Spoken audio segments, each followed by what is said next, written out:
Welcome back to the channel. This is Matt Garland, NMLS number 58700, but better known as MG the Mortgage Guy, and we are back with another Ask MG.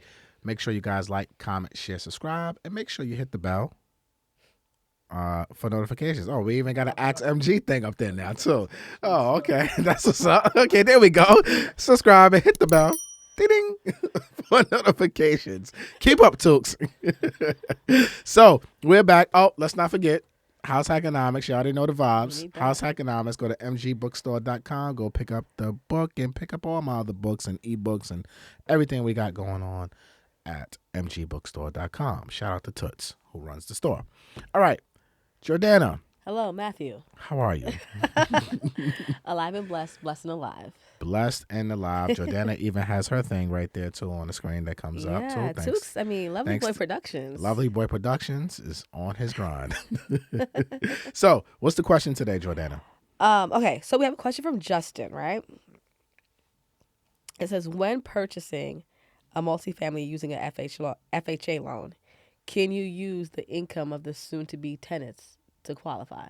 Absolutely. Okay. That's one of the beautiful things about FHA mortgage is that you can use the rental income to help you qualify. We use 75% of the gross rental income. So, for example, if your gross rental income is $1,000 a month, let's just say it's for a 3 or 4 unit, whatever. We're going to use $750 of that to help you qualify. So essentially, yes, that could help you get qualified for more than what you would with a single family because you got that rental income. Even if the property is vacant right now, we're going to use what the market rental income is. And we can use that income to qualify you. Now, here's what I will say about this. We don't use Airbnb potential income to qualify you because some people are like, well, I'm going to Airbnb and I'm going to make more money, so I should be able to qualify for more. Nope. Right, okay. We're not using short-term rental income. We're using long-term income. Even if you say, let's just say, for example, the place is rented. Let's just say the tenants are currently paying below market rent.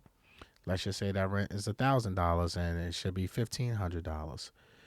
We're going to, and you're going to say, I'm going to charge $2,000 because I've had people say that too. Well, I'm going to charge above market. I'm going to charge $2,000.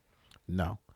We're going to use whatever the market rent is, and we're going to use what the appraiser tells us on that appraisal report and the rent schedule. So if the rent comes back that the market may be 15, but y'all told the appraiser that the tenants are only paying $1,000, and if the appraiser puts $1,000 there, you're done. You're done.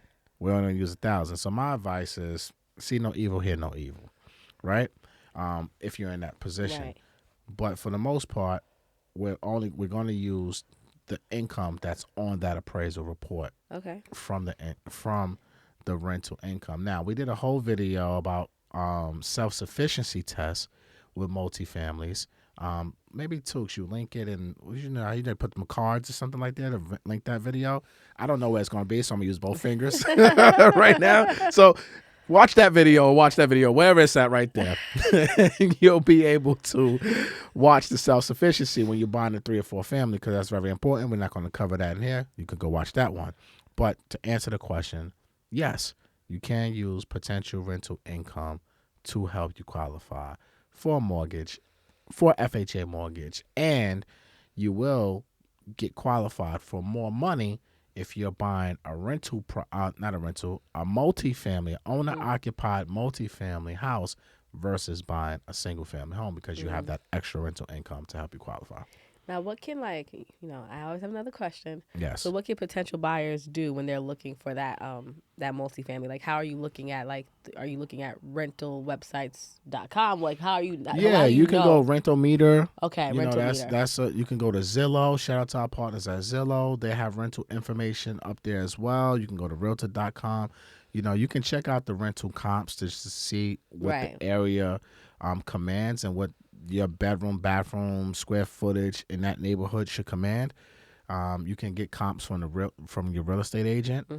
They can provide you comps as well. But ultimately, the main number that underwriting is going to use is whatever's on that rent schedule from the appraiser. So you just want to be mindful of that.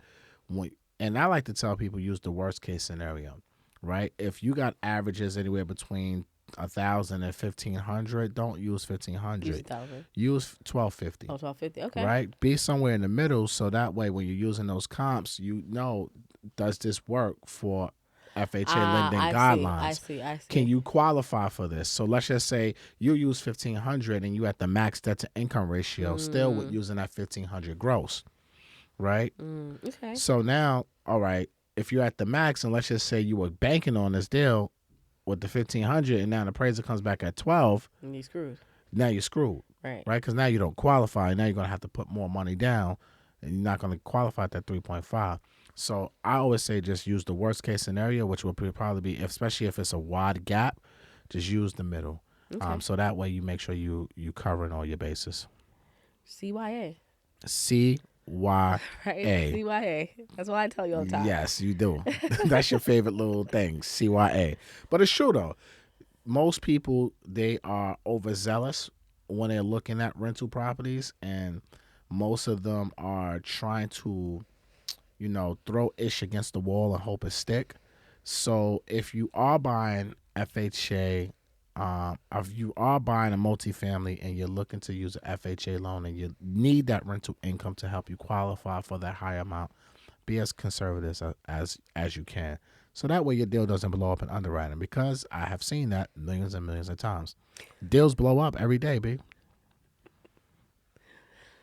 Every day they blow up. Way to be positive, Matt. I mean, that was super positive. I'm telling you, CYA. I'm giving you the game, so that way you understand what to do. I'm not selling you a wolf ticket here. Right. I'm not trying to tell you like, the sky's blue when it's freaking pitch black outside. No, Right. I'm telling you the truth. I think the biggest part is just that, know your numbers, CYA, make sure you don't, be overzealous. Don't bite off more than you can chew. And do your research. I mean, I think that's like the takeaway from every topic we kind of cover. Basically, and the bonus of what I always say is make sure you can pay that rent, that mortgage, because tenants ain't guaranteed to pay you $1. They're not. They're not guaranteed to pay you anything. So don't be house rich and cash poor. We say that all the time too. Yes. I am a broken record when it comes to that. Yeah. Don't be house rich and cash But poor. you get into the house and then maybe you're not even tenant ready yet. Maybe something happens and then you can't even rent it out for a minute. That happens too. That happens. All you sound like some personal right here, Jordan. Yeah. Maybe if something breaks and that wasn't mentioned in the home buyer's blueprint. So you just take a year to get some tenants in there. But nonetheless. However, are you house rich and cash poor? Exactly my point. You listen to the blueprint. The blueprint for the win. Okay? So there you have it, ladies and gentlemen. Do we have any follow-up questions on this subject matter? I mean, this is real quick, though. Somebody else asked, like, okay, so she got the property. Now how do you make it tenant ready, right? Like, how do you find tenants? Because I heard horror stories also. How do you find tenants? Yeah. Well, let's say if you don't want to do Section 8, because I've heard pros and cons of Section 8. I understand, Julian. Shout out to Julian. We know that, right? But let's say you just want regular old Joe Schmo tenants. Like, what's that like? Well, property manager. You can hire a property manager, and they can do all the screening for you. And in this world, you can screen your own tenants. To be honest with you, there's so many different background checks and so many different systems out there where you can do background checks on people. And you can look at their credit profiles, their credit history, their renting history, things of that nature to screen them. But there's plenty of ways you can find tenants. You can put it on LinkedIn. You can put it in a Facebook Marketplace. You can put it on Facebook, Instagram, TikTok. I mean, you can come here on YouTube, right? You can shout to the world that, hey, I have an apartment, right? And I need to rent it because people need a place to live. So how do you find tenants? You can ask realtors to put it out there, put it listed on the MLS for you. You're going to have to pay realtor fees and things of that nature. But still, you have someone else that's out there working for you on your behalf to find you a tenant. So there's many different ways that you can go out there and source tenants. Oh, love it. All right. All right. So what's your opinion on this video? Comment if you learned something from it. If you didn't, oh well, I tried. What do you want me to say? I tried. I told you go to the other cards and watch the other video. But I'm gone. Ask MG. Make sure you download us on audio as well. MG the Mortgage Guy Show, wherever you listen to podcasts. And again, mgbookstore.com. Make sure you guys go there and buy some books, all right? Matt Garland here, NMLS number 58700. better known as MG the Mortgage Guy, and I'm out. Peace.